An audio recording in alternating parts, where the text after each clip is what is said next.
ఇప్పుడు సునీల్ నాయక్ గారు ఆయన నాన్ బెయిలబుల్ వారెంట్ ఇష్యూ చేసింది. ఏది mobile court. Guntur mobile court non bailable warrant issue చేసిన తర్వాత దాన్ని బేస్ చేసుకొని ఆయన అరెస్ట్ చేసి తీసుకురావాలి అని చెప్పి అనుకున్నారు. అనుకుంటే అక్కడ సెషన్స్ కోర్టు ఆయన అరెస్ట్ చేయడానికి లేదని చెప్పి అక్కడ ఇచ్చారు. అక్కడ కేసు ఉండేది ఇక్కడ. సో ఈ కోర్టు పరిగణలో తీసుకోవాలా, ఆ కోర్టు పరిగణలో తీసుకోవాలా. ఇప్పుడు అక్కడ కూడా ఆంధ్రప్రదేశ్ పోలీసులు అక్కడ సెషన్ కోర్టులో పిటిషన్ వేశారు. మా నాన్ బెయిలబుల్ వారెంట్ ఉంది, మాకు అప్పచెప్పాలి అని చెప్పి కోర్టు పర్మిషన్. ఇక్కడ వాళ్ళు ఏం చేశారు, సునీల్ నాయక్ తరఫు నుంచి అడ్వకేట్స్ ఇక్కడ హైకోర్టులో పిటిషన్ వేశారు. ఏం పిటిషన్ వేశారు? ముందస్తు బెయిల్ కోసం వేశారు.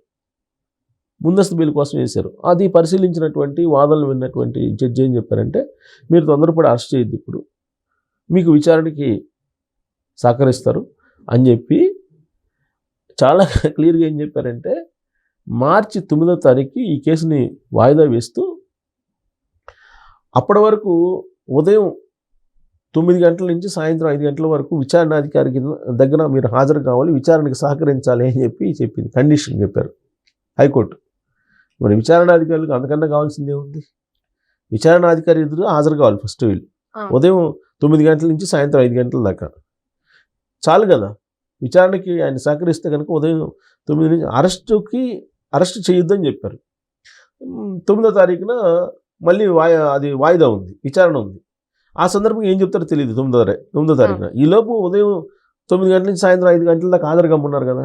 అది మరి ఆ ఊరట లభించినట్ట, లేకపోతే జడ్జి సక్రమంగానే ఈ జడ్జిమెంట్ ఇచ్చినట్ట?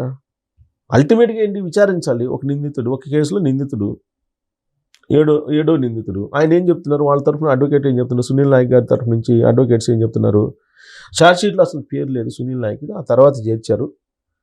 నిందితుడు చెప్పిన దాని ప్రకారం చేర్చారు. ఎవరు బాధితుడు రఘురామకృష్ణరాజు గారు చెప్పిన దాని ప్రకారం చేర్చారు. అంతే తప్ప ఎఫ్ఐఆర్లో ఆయన పేరు లేదు. కాబట్టి నా క్లయింట్ ఈ కేసు నుంచి ఉపశమనం కలిగించాలని చెప్పి వాళ్ళ అడ్వకేట్స్ వాదిస్తున్నారు. ఇటువైపు నుంచి సిద్ధార్థ రుద్ర గారు ఏం వాదిస్తున్నారు, లేదు విచారణలో భాగంగా ఛార్జ్షీట్లో పొందుపరచచ్చు, అలాగే విచారణాధికారికి అనుమానాలు ఎవరిమైనా వచ్చినప్పుడు విచారణ సందర్భంగా వాళ్ళ మీద కూడా కేసులు కట్టి వాళ్ళని కూడా పిలిచి విచారించవచ్చు, ఇది ఫలాని భారత సంహితలో ఉంది, సెక్షన్లో ఉన్నాయి అని చెప్పి సిద్ధార్థ రుద్ర గారు వాదించారు.